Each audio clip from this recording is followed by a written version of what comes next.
Ang Pasko ay paggunita sa kapanganakan ni Jesus at panahon ng pagbibigayan at pagmamahalan.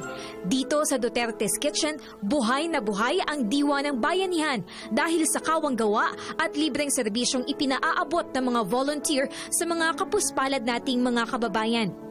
Binuksan ito lamang ika-10 ng Oktubre at isinunod sa pangalan ni Pangulong Rodrigo Duterte. Ang Duterte's Kitchen ay kahalintulad ng programa ng Pangulo para sa mahihirap sa Davao noong siya ay alkalde pa nito. Binibigyan ng libreng lugaw ang mga mahihirap na bata at matatanda, maging iyong nanlilimos sa kalsada. Pero dahil sa pag-ulan ng mga donasyon sa Duterte's Kitchen, hindi na lang lugaw ang naibibigay.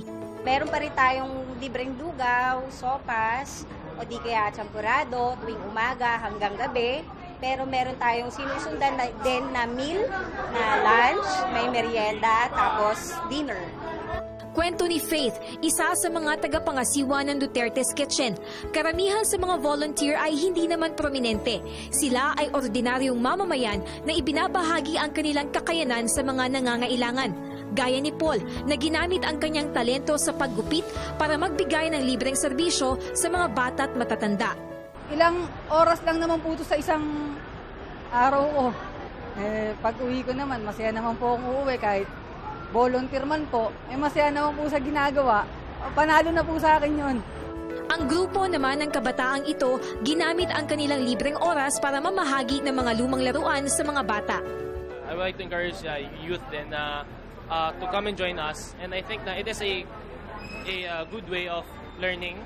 Learning is not within the classroom talaga. It's really when you go out, you see people, you see different children, you touch their lives, you touch their lives.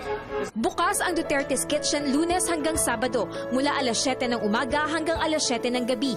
Para sa mga nais mag-volunteer, magpaabot ng donasyon at iba pang impormasyon, bisitahin lang ang kanilang Facebook page. Mabait po sila sa mga bata po. President, salamat po kasi binigyan niyo po yung mga bata ng ganitong programa. Naway hindi lang ngayong Pasko, ngunit sa bawat pagkakataon ay maipaabot natin ang malasakit sa kapwa.